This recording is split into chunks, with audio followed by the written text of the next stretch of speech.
Greetings and welcome to your Oracle message for the day.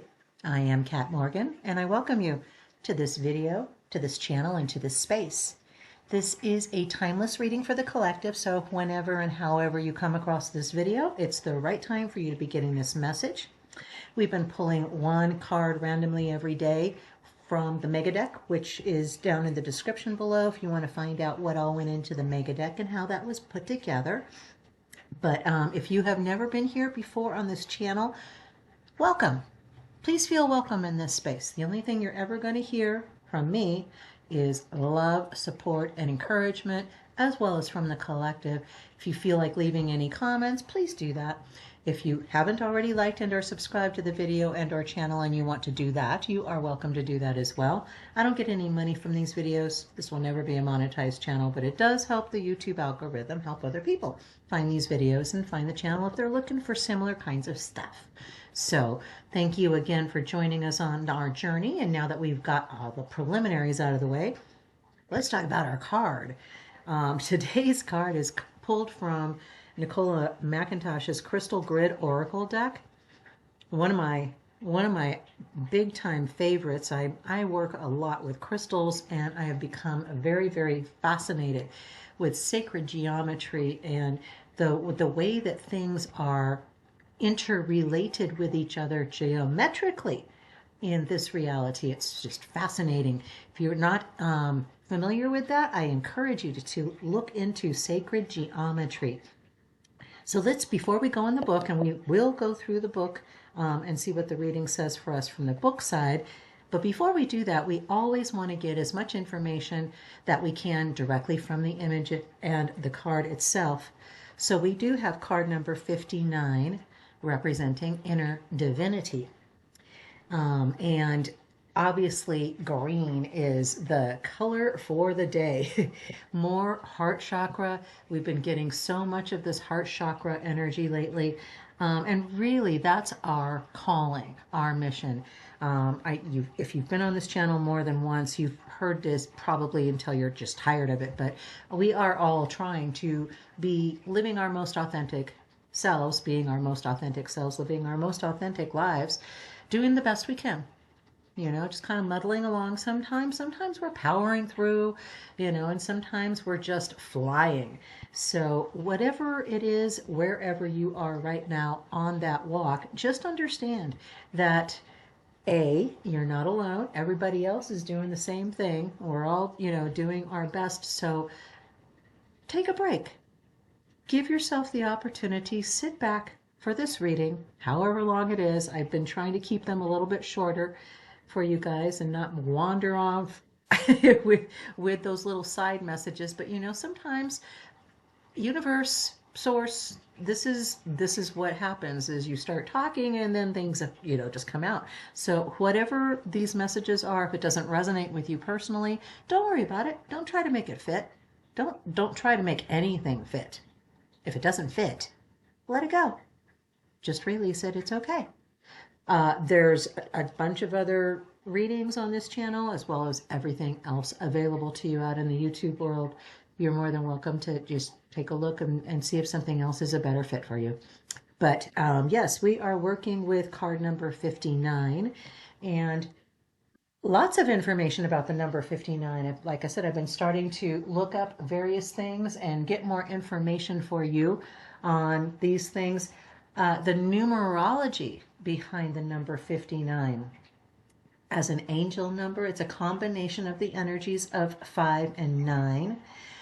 You know that actually it represents the number 5. And we have been, in one form or fashion of another, have been having card after card after card after card here on this channel that are reducing down to the number 5 if they have a numerical value attached to them. Not all decks do. This one does, obviously. And the numerology meaning of angel number 59 from the astrology.com website. It's a combination of the energies of numbers 5 and 9. Number 5 resonates with freedom, change, versatility, and adventure. Number 9 symbolizes humanitarianism, empathic abilities, and spiritual awakening. When these two numbers are combined, Angel number 59 represents personal growth, spiritual enlightenment, and leading a life centered on serving humanity. It's a sign the angels are urging you to pursue your passion and purpose in life. It's a reminder that you have unique talents and abilities that can serve the collective good. Trust yourself and your intuition, and don't be afraid to take risks, even if it means charting a new course. This is a manifestation number. It's a signal from the universe that your desires and dreams will soon come to fruition if they aren't already manifesting right before your eyes. Although it also reminds you that the universe works in mysterious ways, and you need to be patient and trust the process. Don't be worrying about the how or when. Your job is to pay attention to your why and what it is specifically. That's it. Why do you want whatever it is to happen? And then whatever it is, whatever that thing is, okay? It has a spiritual significance that is about new spiritual journeys, as well as a call for service to humanity.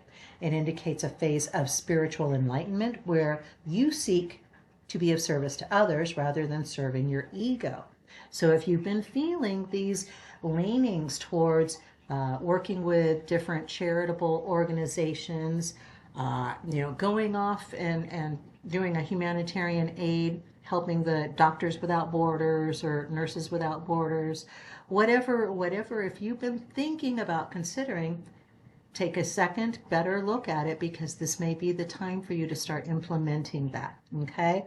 Bunch more stuff on the number 59, but I think that's good for us for right now. I think that gives us a hint of what we're going to be looking at as we continue with this reading. So that's the first set of messages right there, just from that number 59. We are working with a 1, 2, 3, 4, 5, 6 hexagram or hexagon, depending on whether you're looking at star versus open geometric structure, but very, very powerful. Obviously, all of these grids are very powerful grids, but the mineral Garnierite, Garnier, I'm going to call it Garnierite. I don't know if that's the correct pronunciation for it, but this is a heart chakra stone with the green. It's commonly referred to as green moonstone. And this is from the crystalcouncil.com website. You guys, if you've been here more than once and gone through a crystal grid reading with me, you know that's my favorite website. I don't have any connection with them at all, but I like them for, they've got a tool that you can use with an app. You can, try to figure out what stone you're looking at if you've picked something up. And just keep in mind, as with all readings that you see online, you don't have to have the stone in your hand, just like you don't have to have the card in your hand. The energy, the messages, the communication, the transmission that's coming through this stone, through this grid, through this number, through the keywords, through the whole entire image and the card as a whole is coming and connecting with you directly right now. If you want a very up close and personal experience with this card, put your non-dominant hand on top of it. If you don't have an interactive screen, if you have an interactive screen, you can just have your hand hover over it. You've got chakras in the palm of your hands as well as your fingertips that make a direct connection with those cards, and the messages are going to come through it directly to you as well, in addition to what I'm saying. This is a variety of serpentine with a high nickel content, and that chemical element gives it the distinguishable green color. However, high levels of nickel are capable of creating an olive to dark green hue as well. Officially, this stone has no definitive chemical composition that can be agreed upon. What does that tell you? What does it tell me? It tells me that this is a fourth dimensional or higher stone that we are just looking at the shadow of. And we know this to be true for all crystal, especially, but all of creation, all of this universe, all of this reality that we are right now walking through in 3 dimensions has higher dimensions, has more structures that we just can't access right now. This is all just shadow. We're looking at shadows on the wall as we're going through our 3 D experience. And I get that super strongly with that card, with that stone right there. Nobody can agree that what it's what it's made out of, how to call it, what to generalize it as. Some geologists believe it to be a quartz crystalline base with a chemical body closely resembling lizardite, a variety of serpentine. Cryosoprase, a variety of chalcedony with minor nickel inclusions, or peridot. So they can't decide. They're trying to put a third dimensional definition on something that's way higher dimension. That cracks me up. Meaning and energy. It was discovered in 1867 by Jacques Garnier in the French-controlled New Caledonia. 7 years later, it was officially named after him after being added to the mineralogy records. It's a South Pacific landmass where New Caledonia is. It's near Australia. And about 11,000 miles from the mainland France. Gotta love the colonial times. I'm so glad those are over. This has been crucial for nickel extraction, with an estimated 10% of the world's entire nickel content being located under the island. This chemical can allow it to be cut and sculptured. Okay, all right. Let's get into the metaphysical. It's such a unique stone that contains the true essence of life. It has innocent and joyful vibrations that begin to resonate as soon as you make that connection with the stone, leaving the user in a blissful trance. The energies of this crystal synchronize with your auric field and begin to fill your etheric body with love, light, and compassion.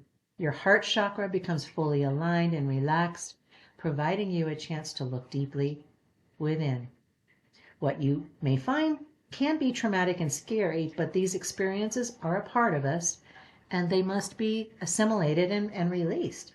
This is an extremely potent stone when used as a spiritual amulet, and is capable of providing all the protection you may need during these inward encounters. So if you've been feeling like you need to step up your game in your spiritual practice of acclimating the shadows that have been in your history and bringing lessons, bringing blessings. That could be a new word, guys. I'm always making up new words on this channel. Blessings. We're manifest shifters having blessings, okay? Nobody's going to understand what I'm saying. You guys do.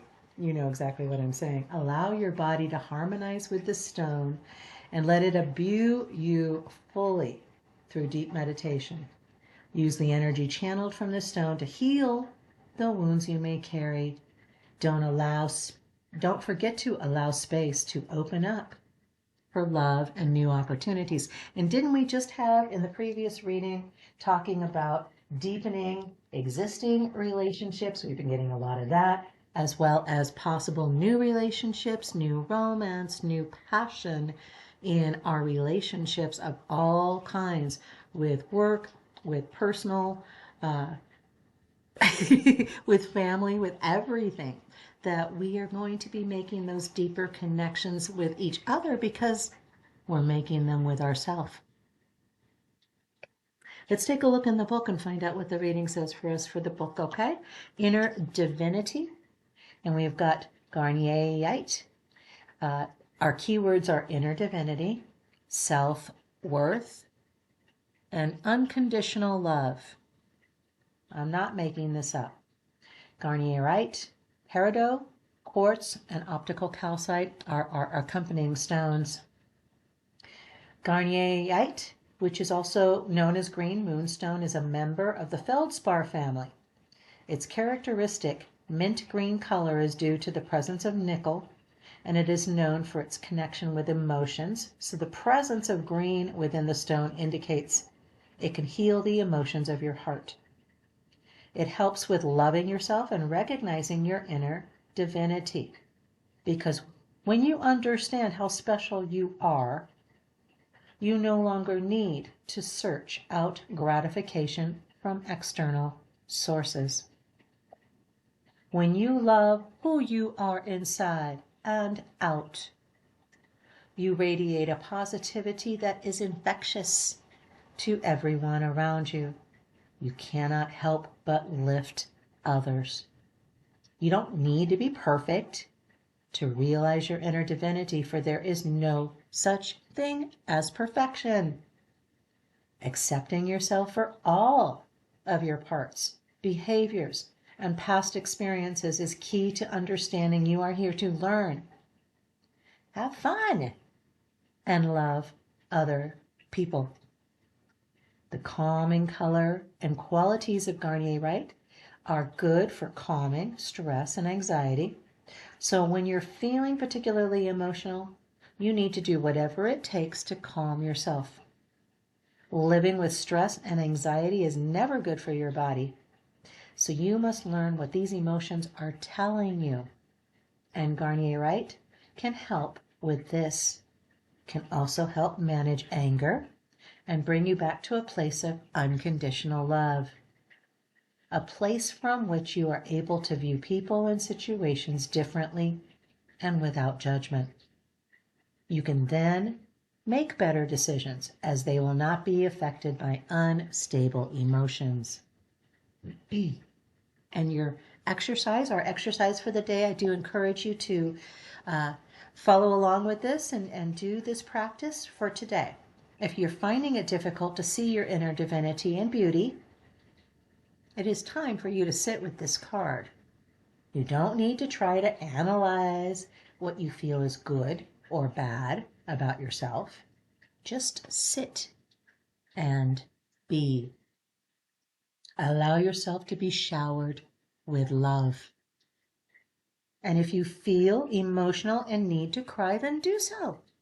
Let it out. Ask for the gifts of Garnier-Reid to be with you and help show you how beautiful you are, even if you are unable to see it. Be kind to yourself. Well, amen. Yes, absolutely. Be kind to yourself. When you love who you are inside and out, you radiate a positivity that is infectious to everyone around you. How many times, for my returning friends here, how many times have you heard me saying this exact same thing? When you're feeling particularly emotional, you need to do whatever it takes to calm yourself. Box breathing. I am a firm believer. We know that breathing, we can't live without breathing. That's the first thing that will kill us, is not having access to air. The combination of air that we are acclimated to on this planet specifically. Even if you change the mixture of the gases, it could kill us. Just with the same amount, the number of gases, the different kinds, take one out, and that could kill us. We are acclimated, our bodies, our physical bodies are acclimated to the air that we breathe, and if we don't have it for a few minutes, we die. So breathe. When you are feeling stressed, breathe. That mindful breathing will take you out of that stress place. And here's the thing, the stress isn't serving you, the anger isn't serving you, the frustration isn't serving you. It's easy to say, I have a right to feel angry. Somebody did this, or this thing happened, or, whatever. I saw this, I heard this, I read this, and I am angry. As soon as you say, I am, you become connected to whatever that next word is. So if you say, I am angry, you're identifying as anger. If you say, I am frustrated, you are identifying as frustration. And what happens is our physical bodies respond to that. This is going to go on for a little bit longer on the reading. No apologies. Your physical body responds to that. You know this. Your blood pressure goes up, and it doesn't mean that it goes up into your brain to help you function. It goes into your limbs so that you can run or fight. And you can't think. You're not supposed to be thinking at that moment. So when you are operating from that place of, even annoyance and irritation. They're just lower levels on that scale of anger and frustration and bitterness. But all of those things restrict the amount of blood and oxygen going to your brain. And it's impossible for you to have good, well-balanced, founded, grounded thoughts, ideas, solutions, options, opportunities. You're not going to see spit when you're mad. That's the bottom line. You've got to be able to find whatever works for you. And so I highly recommend box breathing. Inhale for a count of 4. Hold that breath for a count of 4. Release for a count of 4. And again, hold after the release before you inhale. Hold again for another count of 4. So in for 4, hold for 4, out for 4, hold for 4. Box breathing. And imagine yourself building a box. As soon as you take your attention off of whatever the thing is that's making you nuts and put it into that breathing mode, your whole body calms down. Your oxygen levels go up to your brain. You've removed your conscious mind from that thing, which has allowed your subconscious mind to come up and say, did we consider this? Are we looking in this direction? Can we make this action? Can we do this? Can we say this? Can we think this? Can we feel this? And you start evaluating and assessing. And then your intuition kicks in and says, what about this? And you're like, oh, wow, that's an excellent idea. And I never would have thought of that on my own. And you know that. You identify that immediately. That's what this reading is giving you for today, to understand that your inner divinity is your power, is your place of power, your place of strength, understanding and identifying that you are important. You are here to learn, to have fun, and to love each other. Always. You are important. What you do matters. You are infectious. Whatever it is, however you're feeling. So if you're not coming from a place of love and compassion and respect and honesty and integrity from yourself, within yourself, if you're not coming from that place of strength, that foundation of strength, this card and this energy is giving you that gift now. You have that now. You have that strength now. You have that purpose now. You have that vision now. You have that love and compassion and purpose now. These are yours. That's our reading for the day. I do hope it resonated and blessed you. Feel free, again, leave any comments if you feel like doing that. Otherwise, I'm going to let you go. Have an amazing, fantastic day. Namaste and ciao for now.